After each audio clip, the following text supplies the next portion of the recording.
조직에서 처음으로 의사결정 권한을 갖는 자리가 팀장입니다. 직장인이라면 누구나 오르고 싶은 자리인데요. 요즘 많이 바뀌었습니다. 팀장 승진이 되면 축하 인사를 받잖아요. 근데 승진이 안 돼도 축하 인사를 받습니다. 고생하지 않아도 된다고요. 고참 실무자로 있으면 팀장에게도 존중받고 실무 능력도 있기 때문에 힘들지 않게 일하는데, 팀장이 되면 팀 전체 성과도 책임져야 하고 조직 관리도 해야 해서 힘들기 때문이죠. 팀장님들 중에는요, 팀장 경험이 오래된 사람도 있고 신임 팀장도 있는데요. 팀장 오래 한 베테랑 팀장도 힘들다는 얘기를 합니다. 성과 압박이 크기 때문입니다. 시간이 갈수록 더 성과 압박이 지속되는 이유는 무엇일까요? 보통 임원을 직원들의 꽃이다 이렇게 얘기해서 과거에는 별을 단다 이렇게 했는데요. 요즘 다릅니다. 임시 직원이라고 부르잖아요. 고용도 불안하고 압박도 큽니다. 게다가 요즘 임원님들은요, 방향성만 제시하는 역할이 아니라 방향성 제시, 의사결정, 그리고 실무도 많이 합니다. 팀장도 마찬가지죠. 인사고과, 의사결정, 업무 배분, 이런 많은 권한이 있지만 실제는 이런 권한이 대부분 부담으로 작용을 합니다. 게다가 실무 비중도 적지 않은 데다가요, 조직 관리에 대한 책임을 전담하고 있다시피 하죠. 영업팀이라면 영업만 잘하고, 생산팀이라면 생산만 잘하고, R&D라고 그러면 연구개발만 잘하면 되는데 아니죠. 사업 실적 관리는 물론 일하는 방식, 소통, 팀의 조직 문화, 이런 사람과 조직 관련 모든 책임을 져야 합니다. 경험이 쌓이고 리더십이 강해지는 것보다 더 빠르게 성과 압박이 옵니다. 이거는 기업 환경의 변화, 그리고 세상의 변화와 관련이 깊습니다. 매년 발표되는 기업 신년사에 빠지지 않고 나오는 말이 있어요. 뭘까요?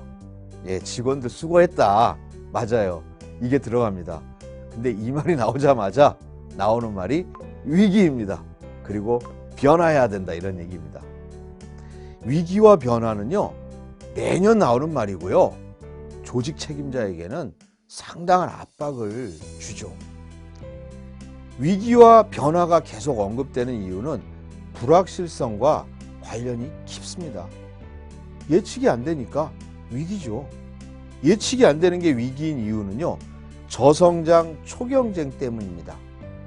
저성장, 초경쟁 상황을 아주 잘 표현한 말이 있어요. 바로 수축사회입니다. 수축사회의 반대는 팽창사회입니다. 고도성장을 말하는데요, 지금과는 거리가 멀죠. 수축사회는 미래에서 대우 출신의 사장을 하셨던 홍성국 저자가 쓴 책인데요, 현대사회와 기업 환경을 거시적으로 이해하는데 도움이 많이 되는 책입니다.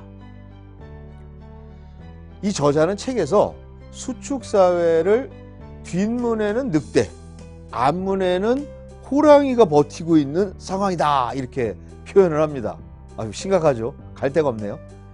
기업 환경도 그런 것 같아요. 뒷문에는 근로시간 단축이 딱 버티고 있고요, 앞문에는 세대 차이가 딱 가로막고 있다고 할까요? 수축사회를 표현할 때 배가 난파돼서 두 사람이 무인도에 떨어졌는데, 그리고 함께 탈출해야 되는데 무인도에는 오로지 한 명만 생존할 수 있는 음식과 물품이 있는 상황이다, 이렇게 설명하고 있습니다. 깝깝하죠. 이 책에서는요, 수축사회의 5가지 특징을 설명하고 있습니다. 이거는요, 조직에서 팀을 이끄는데 조금은 불편하지만 참고를 하면 좋을 것 같습니다. 첫째, 원칙이 없고 수시로 변한다입니다. 일단 개인들은요, 나부터 살자는 생각이 강한 이기적인 상태를 말합니다. 보통 배려, 존중도 부족해지기 십상이고요, 가장 약한 고리에 있는 사람들이 많이 힘들겠죠. 예. 둘째, 만인에 의한 만인의 투쟁, 이렇게 얘기합니다. 이게 전선이 단순하지가 않습니다. 팀장과 팀원만 갈등하는 게 아니고요.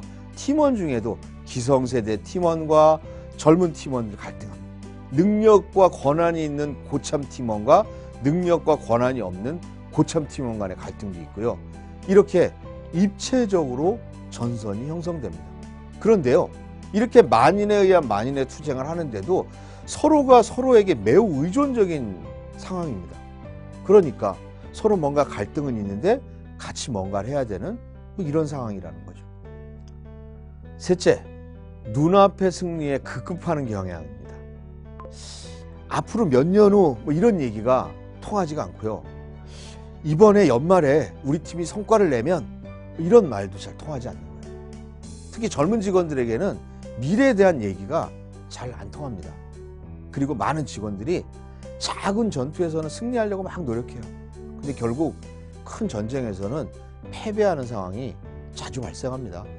팀원들이 개인의 이해나 이런 걸 주장하다가 결국 팀워크와 그 다음에 협업이 잘 안 되면서 저성과 팀으로 전락하는 경우죠.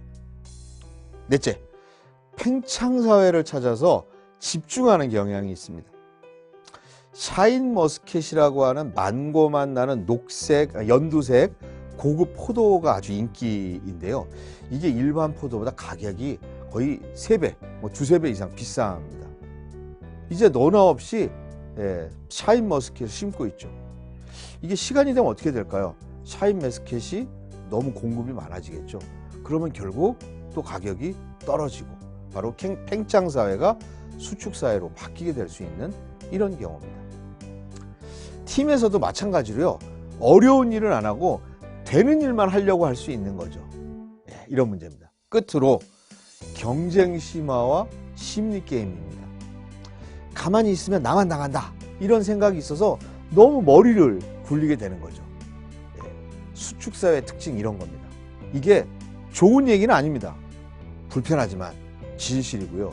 이런 사회적 특성이 기업 현장에 어떤 영향을 미치는지를 생각하고 슬기롭게 대응하다는 것이 필요한 겁니다.